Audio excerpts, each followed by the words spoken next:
নমস্কাৰ, স্বাগতম জনাইছোঁ আমাৰ ইউটিউব চেনেলৰ অন্য এটা ভিডিঅ'ৰ মাজলৈ। এই ভিডিঅ'টোত আমি বিশেষভাৱে এটা টপিকৰ ওপৰতে আলোচনা কৰিম আৰু সেইটো হৈছে যিহেতু এইবাৰ যি মেট্ৰিক পৰীক্ষা অনুষ্ঠিত হৈছিল তাত যি গণিতৰ প্ৰশ্ন কাকতত যি আউট অফ চিলেবাছৰ কুৱেশ্যন আহিছে সেই কুৱেশ্যনৰ মাৰ্কছটো চেবাই দিবনে নাই বা যিহেতু ষ্টুডেণ্টে দাবী কৰিছে 10ৰ পৰা বা 15ৰ পৰা 20 নম্বৰ তেওঁলোকক দিব লাগে বা কিছুমানে দাবী কৰিছে যে এই বিষয়টোত বা এই অংকৰ যিটো বিষয় সেইটোক সকলোকে পাছ কৰাই দিব লাগে। এই সন্দৰ্ভতে আমি এই ভিডিঅ'টো প্ৰস্তুত কৰিছোঁ। গতিকে তোমালোকে যদি প্ৰথমবাৰৰ বাবে চেনেলটোত ভিজিট কৰিছা তেনেহ'লে চেনেলটো ছাবস্ক্ৰাইব কৰি ল'বা আৰু লগতে ভিডিঅ'টো এটা লাইক কৰি দিবা আৰু যিমান পাৰা বন্ধুবৰ্গৰ মাজত শ্বেয়াৰ কৰিবা ভিডিঅ'টো আৰু তোমালোকৰ মতামত কি এই সন্দৰ্ভত কমেণ্ট ছেকশ্যনত জনাবলৈ নাপাহৰিবা। গতিকে ব'লা এতিয়া ভিডিঅ'ৰ মাজলৈ যাওঁ। যিহেতু শিক্ষামন্ত্ৰী ৰণোজ পেগু ডাঙৰীয়াই ইতিমধ্যে এই সন্দৰ্ভত ঘোষণা কৰিছিলে যে তেওঁৰ মতে দুটা কুৱেশ্যন মেট্ৰিকত আউট অফ চিলেবাছৰ আছিলে আৰু সেই দুটা কুৱেশ্যন তেওঁ ইতিমধ্যে নিৰীক্ষণৰ বাবে চেবালৈ পঠিয়াইছিলে আৰু তেওঁ এইটো উল্লেখ কৰিছিলে যে যদিহে আউট অফ চিলেবাছৰ কুৱেশ্যন সম্পূৰ্ণকৈ হয় তেনেহ'লে সেই যি কুৱেশ্যনৰ মাৰ্কছ ছাত্ৰ ছাত্ৰীসকলে সম্পূৰ্ণ মাৰ্কছ পাব বুলি তেওঁ ইতিমধ্যে ঘোষণা কৰিছিলে।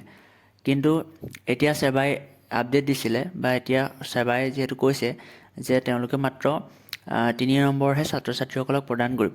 সেইবাবে ছাত্ৰ ছাত্ৰীসকলে এতিয়া দুধুৰ-মুধুৰ অৱস্থাত পৰিছে যে যিহেতু তেওঁলোকক দুটা কুৱেশ্যনছ আউট অফ চিলেবাছৰ পৰা আহিছিলে গতিকে তেওঁলোকক কেৱল 3 নম্বৰ দিলে কেনেকৈ হ'ব।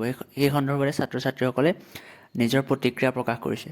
গতিকে ছাত্ৰ ছাত্ৰীসকলৰ মতে তেওঁলোকক যিহেতু আউট অফ চিলেবাছৰ কুৱেশ্যনৰ পৰা অৰ্থাৎ 10 নম্বৰ টোটেল আছিলে গতিকে সেই টোটেল 10 নম্বৰ ছাত্ৰ ছাত্ৰীসকলক প্ৰদান কৰিব লাগে। গতিকে শিক্ষামন্ত্ৰী ডাঙৰীয়া আৰু লগতে সেৱা কৰ্তৃপক্ষই এইটো জনাটো দৰকাৰ বা এইটো ভালকৈ বিতংভাৱে পৰীক্ষা কৰি চোৱা দৰকাৰ যে যিহেতু ছাত্ৰ ছাত্ৰীসকলে এইটো দাবী কৰিছে বা ছাত্ৰ ছাত্ৰীসকলে এইটো ঠিকেই কৈছে কথাটো, ময়ো এই ক্ষেত্ৰত সহমতে দিওঁ। কাৰণ যদিহে দুটা কুৱেশ্যন আউট অফ চিলেবাছৰ পৰা আহিছে তেনেহ'লে যদি এটা কুৱেশ্যনৰ মাৰ্কছটো দিলেই নহ'ব, দুইটা কুৱেশ্যনৰ মাৰ্কছ সম্পূৰ্ণকৈ ছাত্ৰ ছাত্ৰীসকলক প্ৰদান কৰিব লাগিব।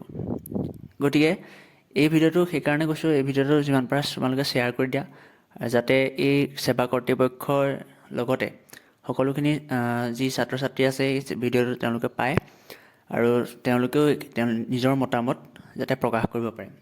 গতিকে এইখিনি কথা ক'বলৈ আজি ভিডিঅ'টো প্ৰস্তুত কৰিছিলোঁ।